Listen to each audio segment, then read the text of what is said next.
gonna bother the local recording because that's how cool we are. All right, we're gonna get into this game, and welcome to the cast right here. God, that is really fucking loud.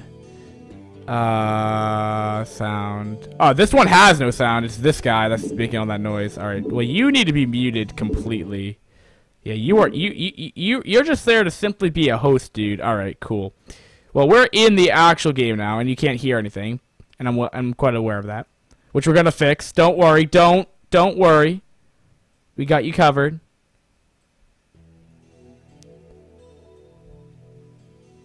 And literally, that's what you do for sound.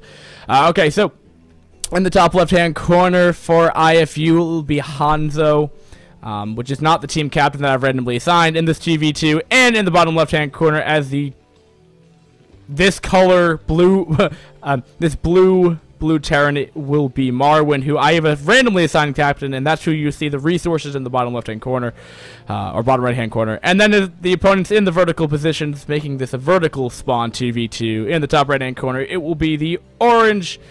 It'll be Salvation Army on the right-hand part of the map on Desert Tech, but it will be AO, which I just randomly assigned team captain, and his partner in the bottom right-hand corner, it will be Kingpin. Now, again, I'm stupid and I totally forgot to change the overlay, but you can understand that, right? You're okay for the first time. You're okay with that. And also, should we not update iCup Clan League? That's really awful. Clan League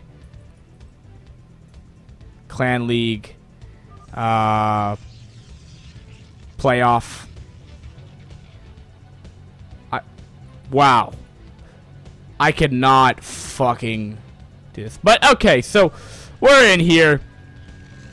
And we see Hanzo going opening up with the 2-gate here. We do see Marwin gonna be opting to go for this tight wall right here. Simply put another depot in there.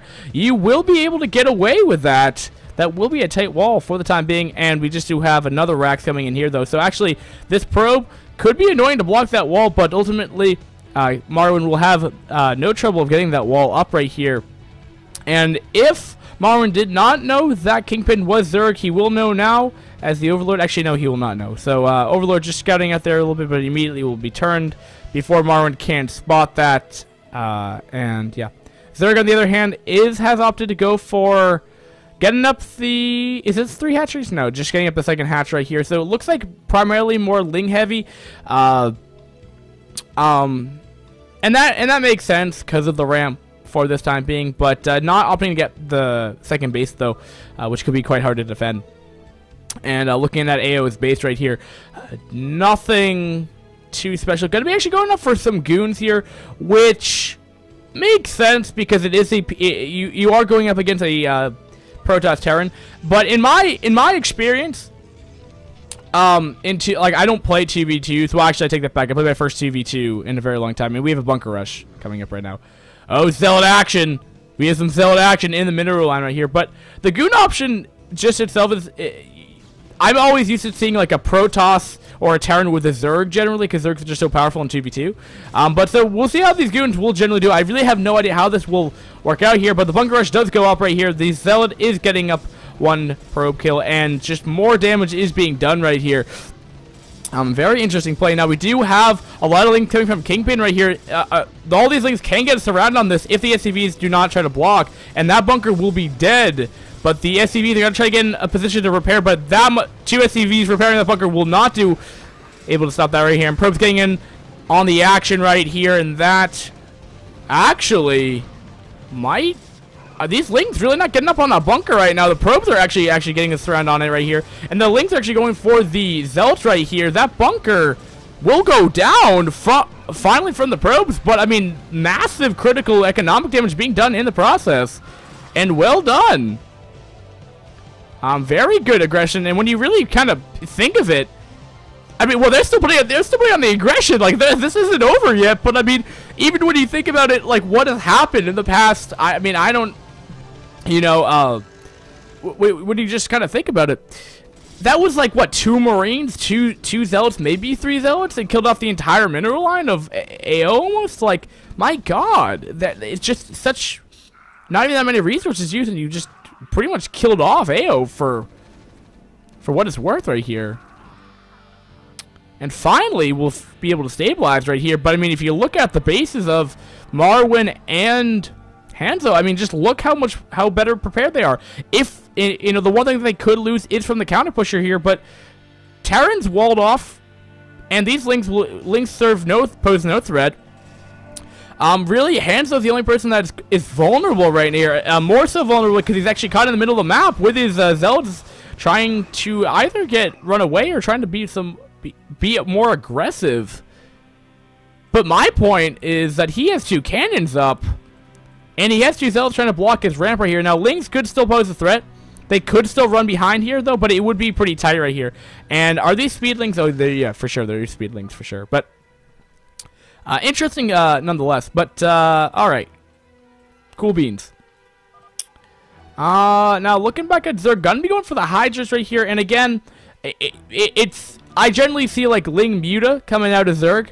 And that's just because 2v2 has its own matchups in essence, essentially. If you don't follow 2v2s a lot, and I'm no expert whatsoever either, but essentially, you know, Zerg, what I could tell on the surface, of course, is that Zerg gets up Mutalists to stall for their opponent to attack. But actually, we have Lurkers coming out here, and we have Goons, which aren't generally there as well. You generally see mainly Zealot Templar, and then late game you start getting more of that. But we do have a Ling run by coming in from Kingpin right here. Those cannons are surely dead. The probes will have to attack right here, and this is the exact kind of counter pressure that IFU did not want to have happen to them. But here comes M&M with Stim coming in here. The Goons are not going to stand a chance to M&M right here, but the probes are actually getting on top of the Marines right here and proving to be quite effective, having them bug out. But again, with 2 medics right here, they can stim, and these Goons will not do enough DPS to even kill them off right here. Looks like the Link pressure has been killed off, but almost losing the Nexus in the process. And continuing, Marwyn, these Goons, again, are just not going to pose a big enough threat right here. There's just not enough Goons to deal with this. And without proper target firing as well, they're just not going to do anything. And 1 Goon remains right here, and I feel like IFU is going to come up on top, coming out of this early game, if not just completely win the game. They're just in such a dominant position right here. I mean, look at AO. I mean, he doesn't have a probe left. He doesn't have a Nexus left. I hope their Mandarin still keep him in, though. Like, give him, like, keep the, simulator in there or something like that. Just so the guy lives. But Zerg, 1 base Zerg. I mean, Terran can expand. Terran is expanding. Protoss could expand if they wanted to. And you should know in a 1v1 situation, if you follow Brood War, Zergs do not 1 base. They just do not want to 1 base in any situation whatsoever. Looks like they're going to try to put on some pressure right here. These may have ventral sacks on them, so you might be able to lift them up right here, but unfortunately, I don't think he has that much gas. I mean, just put that in consideration. What we have right here, 36 supply to that of 38 for Protoss, who actually who has been the weakened ally here. Does he have detection? No, he does not. So these Lurkers do prove a bit of a threat right here. But with the turret back on Marwyn's natural, he will be pretty much Lurker proof. And I'm sure he can get some scans off for his ally if he needs it. But Zealots going up against Lurkers is not often a fight you want to go against as Protoss. And definitely Zerg will like that. But again, Zerg gonna try to take an expansion behind this just off of a Lurker Ling. And he's gonna have quite the uphill battle from this point. Oh, and it looks like he tried to run in there, but they both got killed off by the 3 cannons that are in the mineral line right there. And he's even saying, heh. I just don't see a lot of hope for him right now. And it's quite unfortunate, too. But he's being aggressive. He's trying to do something that you gotta give him some credit for that, though. And of course, caught out of position, Lurker Ling can do quite a bit of damage. It's just I'm a little afraid for him. Oh, getting Overlord speed up now, and that base is coming up right here. But Terran gonna be actually getting up Wraith right here. Gonna start harassing right here. And that's going to be pretty tough right here. If we were to see, you know, a tech switch coming out of Mr. Hanzo right now to go Corsair, you could just completely wreck over Zerg right now. Unfortunately, we don't have that. I guess Terran's kind of doing that with the Wraith right here just to completely supply block, as there's going to be no Hydras out, as they're all being morphed into Lurkers right here. He has no AA whatsoever. I don't even think he has an Evo Chamber. No, he does not. And, you know, I got to respect IFU not killing off AO, man. That is fantastic. And I really like that.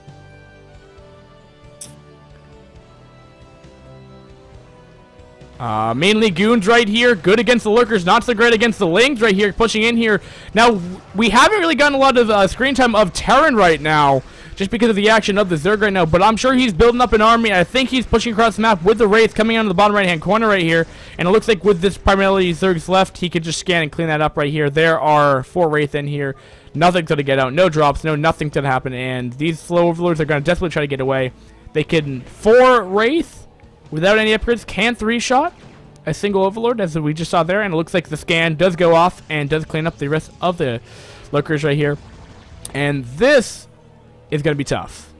He does have Hydras right here, but this is just continuing to keep Zerg in his base, not getting the map control that he would want, and there's the GG by AO, there's the GG by Marwin, there's the GG by Prada, who's not even in the game, and then there's finally Kingpin, who does tap out after all this. So, great game.